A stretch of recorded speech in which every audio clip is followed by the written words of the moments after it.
Hello student, this is Jyoti Saha from Kids School.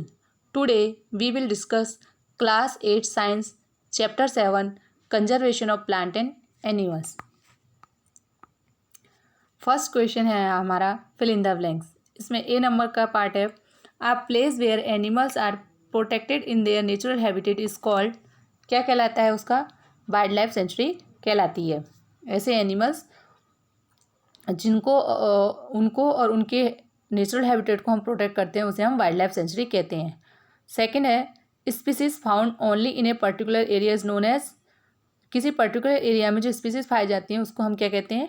Endemic species कहते हैं. सी number का है migratory birds fly to far away places because of blank changes.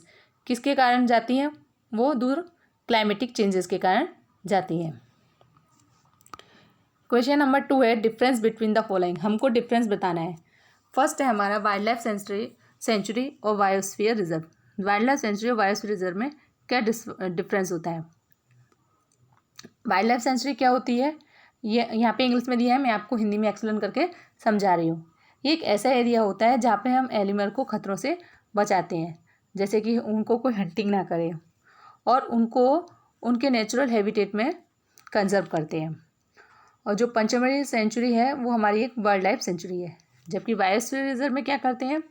ये एक large protected area होता है जो कि बायोडाइवर्सिटी को कंजर्व करता है. और यहाँ पे हम ऑर्गेनिज्म की जो लार्ज वैरायटी है उसको हम कंजर्व करते हैं. जैसे कि इसके अंदर हम प्लांट, एनिमल, माइक्रो ऑर्गेनिज्म उन सबको हम कंजर्व करते हैं. Biosphere Pachmarhi biosphere reserve is a popular biosphere reserve है. जो पंचमढ़ी बायोस्फीयर रिजर्व है एक पॉपुलर बायोस्फीयर रिजर्व है. सेकंड है हमारा जू एंड वाइल्ड लाइफ सेंचुरी. जू और वाइल्ड लाइफ सेंचुरी में क्या अंतर है इसके बारे में हम डिस्कस करेंगे. तो जू तो सबने ही देखा होगा स्टूडेंट. तो जू में क्या होता है? एनिमल्स को हम क्या रखते हैं? केज में रखते हैं, और जिससे जो पॉपुलेशन है वो उनको जो पब्लिक है वहाँ पे देखने आती है वो उनको देख सकती है. और वाइल्ड लाइफ सेंचुरी तो मैंने अभी आपको समझाई है. दूसरा क्या होता है? जू में उनको आर्टिफिशियल हैबिटेट दी जाती है, जबकि वाइल्ड लाइफ सेंचुरी में क्या होता है? नेचुरल हैबिटेट देते हैं. ये इन दोनों में अंतर है. थर्ड है हमारा एंडेंजर्ड एंड एक्सटिंक्ट स्पीसीज. अब एंडेंजर्ड स्पीसीज क्या होती है? It is a population of species that is on the verge of becoming extinct. ये ऐसी स्पीसीज पॉपुलेशन की स्पीसीज होती है जो कि समाप्त होने की सीमा पर है. अगर उनको कंजर्व नहीं किया गया तो वो समाप्त हो जाएंगी. और एक्सटिंक्ट क्या होती है? It is a population of species that no longer exist hence it is extinct. ये ऐसी स्पीसीज की पॉपुलेशन होती है जो अब इस जो अर्थ है उस पर नहीं है, अब वो समाप्त हो चुकी हैं. अब जैसे कि एंडेंजर्ड स्पीसीज के एग्जांपल है आपके ब्लू व्हेल, टाइगर, लेपर्ड. ये सब आपके जो है एंडेंजर्ड स्पीसीज के एग्जांपल है. और डोडो, पैसेंजर पिजन, ये जो है आपके एक्सटिंक्ट स्पीसीज के एग्जांपल है. अब नेक्स्ट आपको डिफरेंस बताना है फ्लोरा और फौना में. तो फ्लोरा क्या होता है? किसी पर्टिकुलर एरिया में जो प्लांट पाए जाते हैं वो उसका फ्लोरा कहलाता है. जैसे कि आपका साल है, टीक है, मैंगो है, ये पंचमढ़ी बायोस्फीयर रिजर्व में पाया जाता है.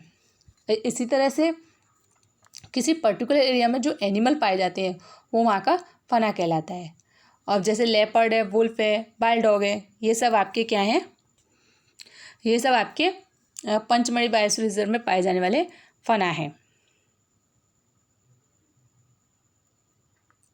नेक्स्ट टॉपिक है हमारा student discuss the effect of deforestation on the following. अगर हम डिफॉरेस्टेशन करेंगे तो क्या इफेक्ट पड़ेगा हमारा इन सब पर. पहले हमको डिस्कस करना है कि हमारा जो डिफॉरेस्टेशन का इफेक्ट हम वाइल्ड एनिमल पर करेंगे. तो वाइल्ड एनिमल पे कैसे इफेक्ट करता है इसके बारे में हम डिस्कस करते हैं. Deforestation is the removal of trees और other vegetation from an area of for industrial, agriculture और अदर पर्पजेज. जो हमें इंडस्ट्री बनाने के लिए, एग्रीकल्चर के लिए या किसी और काम के लिए हम क्या करते हैं? प्लांट को कट कर देते हैं, जिसको हम क्या कहते हैं? डिफॉरेस्टेशन कहते हैं. Trees and other vegetation form the habitat of many animals. ये जो ट्रीज है और जो वेजिटेशन है वो बहुत सारे एनिमल के लिए हैबिटेट होती हैं. Hence if the habitat of wild animal destroy then their number would be automatically decline. अब जैसे जैसे आप प्लांट को काट दोगे, ट्रीज़ को काट दोगे, तो क्या होगी, एनिमल की संख्या भी कम हो जाएगी, क्योंकि जो ये जो ट्रीज़ हैं वो शेल्टर देते हैं वाइल्ड एनिमल को।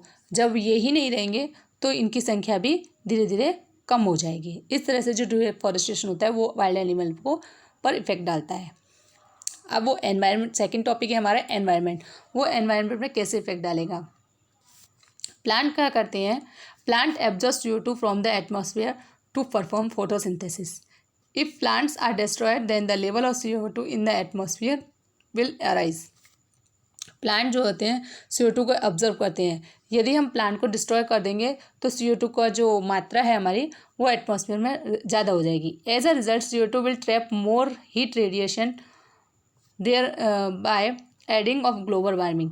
तो जिससे क्या होता है, जो CO2 होती है वो रिफ्लेक्टेड हीट को क्या कर लेती है, एब्जॉर्ब कर लेती है, ट्रैप कर लेती है, रोक लेती है, जिससे क्या होती है, ग्लोबल वार्मिंग होती है।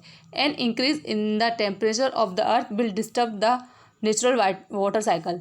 जब टेम्परेचर इंक्रीज हो जाता है तो वाटर साइकिल भी जो क्या होती है, डिस्टर्ब हो जाती है। As a result there will be changes in rainfall pattern. This could leads to floods और ड्रॉट, जिसके कारण जो है रेनफॉल पैटर्न भी चेंज हो जाता है, और जिसके कारण क्या होता है, ड्रॉट या फ्लड हो सकता है। नेक्स्ट है स्टूडेंट, ये कैसे विलेजेस पे इफेक्ट करेगा।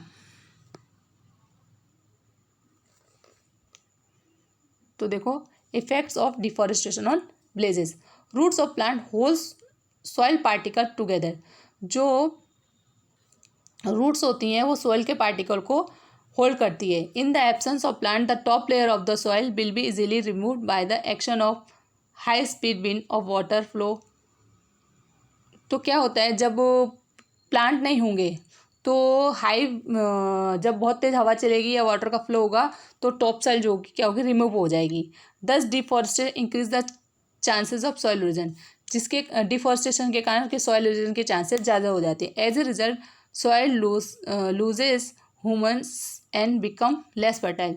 जिससे सॉइल की में ह्यूमस की मात्रा कम हो जाती है और उसकी फर्टिलिटी भी कम हो जाती है। Hence a fertile land which is source of living for farmers in villages. अब ये फर्टाइल लैंड जो होती है वो जो विलेजेस में रहने वाले फार्मर होते हैं उनके लिए क्या होती है, उनके जीविका का साधन होती है। और gate conversion into desert.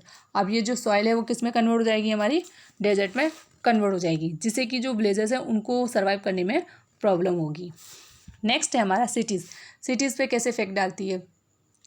Deforestation in cities can increase the risk of many natural calamities such as flood and drought in the area। Deforestation के कारण क्या होता है, बहुत सारी नेचुरल के होने की संभावना बढ़ जाती है, जैसे कि हमारा फ्लड है, ड्रॉथ है। Also it can lead to the global warming due to the increase in the level of CO2 in the atmosphere as a result of vehicular and industrial population. और क्या हो रहा है कि सिटीज़ में क्या हम व्हीकल को यूज़ कर रहे हैं और इंडस्ट्रीज के कारण पॉपुलेशन हो रहा है, जिसके कारण क्या होता है, CO2 का लेवल बढ़ रहा है। और CO2 का लेवल बढ़ने के कारण क्या हो रहा है, ग्लोबल वार्मिंग हो रही है, क्योंकि प्लांट तो है नहीं, प्लांट को हम कट कर दे रहे हैं जिससे कि वो CO2 एब्जॉर्ब करें। जिससे क्या होगा, this increase the temperature can disturb the natural water cycle of the area. जिसके कारण क्या होता है, सिटीज़ में जो वाटर साइकिल की जो वाटर साइकिल है वो डिस्टर्ब हो जाती है। इस तरह से सिटीज़ पर डिफॉरेस्टेशन का इफेक्ट पड़ता है। अब अर्थ पर है आपका और द नेक्स्ट जनरेशन है। ये दो टॉपिक हैं जो आपको खुद समझ के लिखने हैं कि किस तरह से वो डिफॉरेस्टेशन जो है इफेक्ट डालेगा। ओके स्टूडेंट, यहाँ पे जो मेरा है क्वेश्चन नंबर 3 तक का मैं यहाँ पे डिस्कस किया है इस वीडियो में। यहाँ पे मैं वीडियो फिनिश कर रही हूँ। नेक्स्ट क्वेश्चन में मैं नेक्स्ट वीडियो में डिस्कस करूँगी। Okay student, thank you, bye.